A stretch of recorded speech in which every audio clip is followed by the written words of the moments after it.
வணக்கம். நிறைய நியூஸ் இருக்குது இன்றைக்கி. பேங்க் நிஃப்டி -185 பாயிண்ட்ஸில் வந்து க்ளோஸ் ஆகிருக்கு. இன்ட்ராடே ஸ்விங் வந்து close to about 1000 points, 996 points. Almost ஒரு ஸ்டேஜில் வந்து நேத்தோட ஹையை வந்து உடச்சி நின்றுச்சு. ஃபைனலாக வந்து கீழே விழுவ ஆரம்பிச்சிச்சு. சில கம்ப்ளைண்ட்ஸ் யூனியன் பேங்க் ஆஃப் இந்தியாவுக்கு அகெயின்ஸ்டாக உள்ளே இருக்கிற ஒரு ஸ்டாஃபே வந்து ஆர்பிஐ கவர்னருக்கு வந்து எழுதியிருக்கிறாங்க. போன குவார்ட்டர், அதாவது மார்ச் மாதம் முடிஞ்ச குவார்ட்டரில் விண்டோ ட்ரெஸ்ஸிங் பண்ணியிருக்கிறாங்க. அதாவது நம்பர்ஸ்லாம் டிபாசிட்ஸ்லாம் வந்தது வந்து தப்பாக கொடுத்துருக்காங்க. ஸோ தட் அவங்களோட பேலன்ஸ் ஷீட்டை வந்து நல்லா இருக்கட்டும்னு சொல்லிட்டு ஏற்கனவே வந்து யூனியன் பேங்க் 2-3 நாளாக கீழே விழுந்துட்டுருக்கு. எனிவே இது வந்து ஒரு சைடு நியூஸு. இன்னொன்று சைடு வந்து நிறைய ஸ்டாக்ஸு, எஸ்பெஷலி நீங்கள் வந்து பவர் செக்டர் ஸ்டாக்ஸு நம்ம வந்து பேசிட்டு இருந்தோம். பவர் செக்டர் ஸ்டாக்ஸ் சூப்பர் டூப்பராக இருக்குன்றது நிறைய ஸ்டாக்ஸ் நம்ம கொடுத்துருந்தோம். வித் அப்சைட் டார்கெட்டோடு நம்ம சிலது கொடுத்துருந்தோம். இன்றைக்கி வந்து பவர் செக்டர் வந்து மேஜராக வந்து அடி வாங்கியிருக்கு. அடுத்தது நீங்கள் எடுத்துக்கிட்டிங்கன்னா கேபிட்டல் குட்ஸில் வந்து நிறைய ஸ்டாக்ஸ் வந்து கீழே அடி வாங்கியிருக்கு. ப்ளூ ஸ்டார் ஆகட்டும், பிஹெச்இஎல் ஆகட்டும், நம்ம பிஹெச்எல் பற்றி பேசியிருந்தோம். ஓல்டாஸு, ஹவேல்ஸு, அம்பரு, பாலிகேபு, இது எல்லாமே வந்து இன்றைக்கி பெருசாக அடி வாங்கிச்சு. அதே மாதிரி new age stocks, Swiggy, Paytm அடி வாங்குறதுக்கு சில நியூஸ் வந்துச்சு. பட் அவங்க வந்து என்றைக்குமே வந்து பேமெண்ட் கேட்வே வந்து அவங்க யூஸ் பண்ணதே கிடையாது. பேமெண்ட் கேட்டில் பேங்கிங் இதை வந்து அவங்க யூஸ் பண்ணதே இல்லை. அதே மாதிரி நௌக்கரியும் வந்து அடி வாங்கி இருந்துச்சு. தட்ஸ் ஓகே, அதெல்லாம் வந்து ஒன்றும் பெரிய விஷயம் கிடையாது. ஸோ வெயிட் பண்ணி பார்க்கலாம் மார்க்கெட் வந்து ஃபர்தர் டைரக்ஷன் என்னன்றது. இன்றைக்கி வந்து ஒரு முக்கியமான நாள் நம்ம எடுத்துக்கலாம். ஏப்ரல் 29 எலெக்ஷன் டேட் முடிஞ்சிருச்சு. வெஸ்ட் பெங்காலில் வந்து இன்றைக்கி முடிஞ்சிருக்கு. பயங்கர கலாட்டாவோட முடிஞ்சிருக்கு. ஓரளவுக்கு வந்து இந்தியன் சிஆர்பிஎஃப் வந்து பியூட்டிஃபுல்லாக வந்து மேனேஜ் பண்ணியிருக்கிறாங்க. மம்தா பானர்ஜி ஆஸ் யூஷுவல் அவங்க வந்து சிலது புலம்பி இருக்கிறாங்க. Will not go in to that. Election முடிஞ்சு போச்சு. ஆல்மோஸ்ட் 90+ வந்து ஓட்டிங் இது வந்திருக்கு. Very good voting. ஃபர்ஸ்ட் ரவுண்டில் வந்து ஆல்மோஸ்ட் 95% வரைக்கும் வந்துருந்துச்சு. தமிழ்நாட்டிலையும் அதே மாதிரி வந்துருந்துச்சு. இன்றைக்கி ஈவினிங் 7 மணின்னு வச்சுங்களேன், ரைட், 7 மணிக்கு மேலே வந்து உங்களுக்கு எக்ஸிட் போல்ஸ் வரும். தமிழ்நாடுக்காகட்டும், அசாமுக்காகட்டும், வெஸ்ட் பெங்கால் ஆகட்டும், கேரளா ஆகட்டும், இது எல்லாத்துக்குமே வந்து எக்ஸிட் போல்ஸ் வரும். எக்ஸிட் போலோட ரிசல்ட்ஸு நாளைக்கு வந்து மார்க்கெட்டை வாலடைலாக கொடுக்கும். எப்படி பார்த்தாலும் அசாமை விட்டுருங்க. அசாம் வந்து ஆல்ரெடி பிஜேபி இருக்குது. வெஸ்ட் பெங்கால், தமிழ்நாடு அண்ட் கேரளா பிஜேபி வரலாறுனாலும் இட் டசன்ட் மேட்டர். பிகாஸ் என்றைக்குமே இல்லை. வந்துச்சு, எக்ஸ்ட்ரா வந்துச்சுன்னு சொன்னால், சப்போஸ் பிஜேபிக்கு சார்ந்து சில ரிசல்ட்ஸ் வருதுன்னு சொன்னால் மார்க்கெட் நாளைக்கு வந்து கொண்டாட்டமாக இருக்கும். ஞாபகம் வச்சுங்க, மே 1 லீவ், லேபர்ஸ் டேனால மகாராஷ்டிரா டே, ரைட். ஸோ லேபர் டேக்கு வந்து லீவ் கிடையாது, மகாராஷ்டிரா டேக்கு வந்து லீவ். மகாராஷ்டிரா உருவாக்குன நாள்.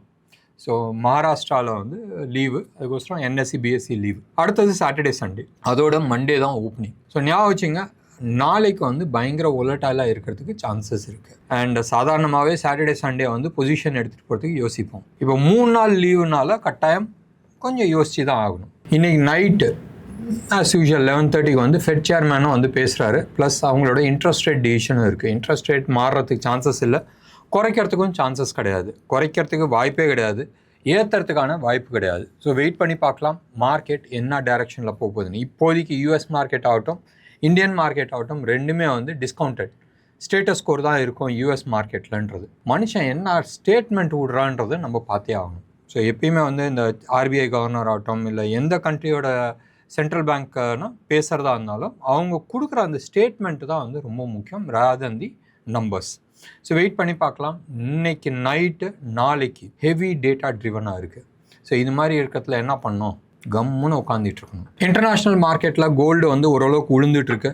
ரைட் நோ இந்த ப்ரோக்ராம் வந்து அரௌண்ட் 6:30 பக்கமாக நம்ம ரெக்கார்ட் பண்ணிட்டு இருக்கும் போதும் 0.85% வந்து விழுந்திருக்கு. ஆல்மோஸ்ட் $38 வந்து விழுந்திருக்கு. சில்வரை பொறுத்த வரைக்கும் 1.13% வந்து விழுந்திருக்கு. க்ரூடு வந்து தாறுமாறாக ஏறிட்டு போயிட்டுருக்கு. 108க்கு போயிடுச்சு. ஸோ ஞாபகம் வச்சுங்க, 108லாம் வந்து இந்தியா தாங்கக்கூடிய சக்தி கிடையாது. ஸோ ஆல்மோஸ்ட் 4%ல் போயிருக்கு. தாங்கக்கூடிய சக்தி கிடையாதுன்றது ஒரு சைடு இருக்கட்டும்.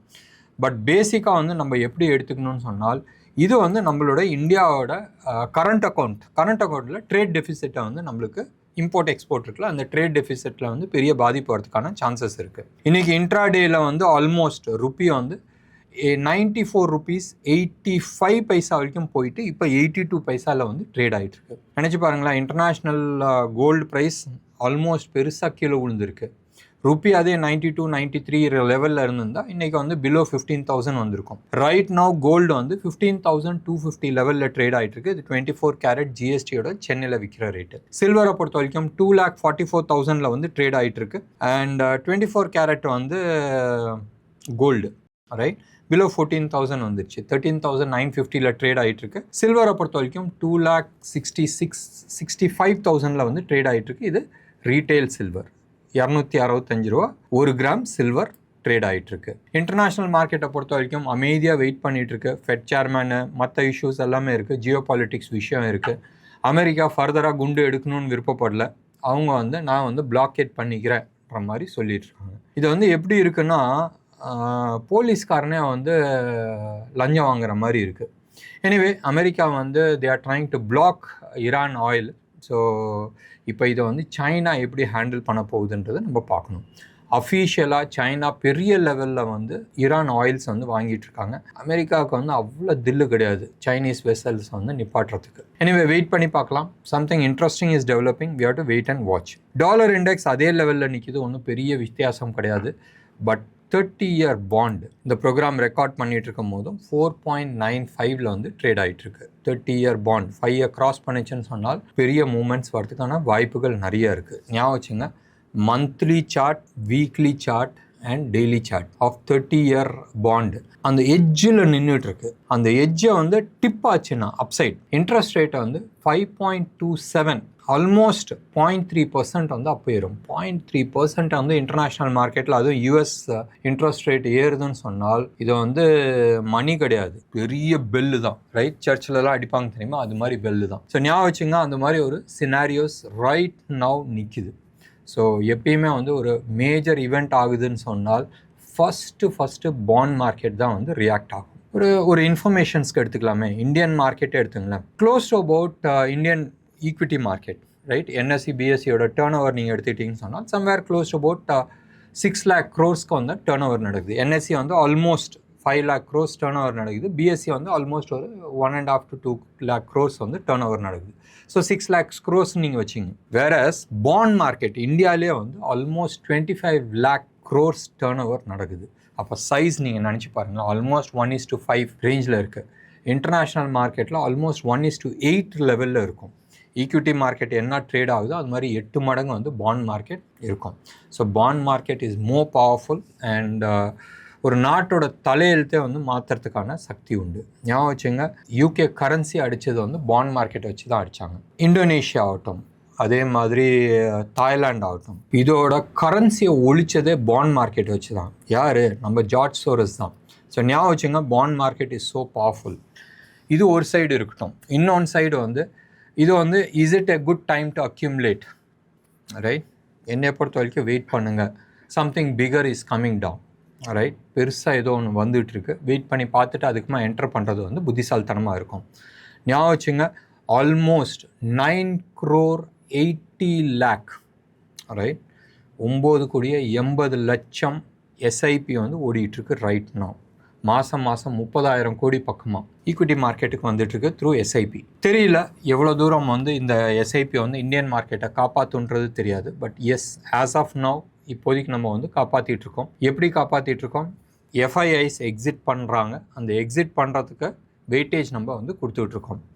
நம்ம ரீட்டைல் இன்வெஸ்டர்ஸோட கேஷ் அடி வாங்கிட்டுருக்கு. நிப்பாட்டுங்கன்னு நான் சொல்ல, but as a smart investors keep investing right.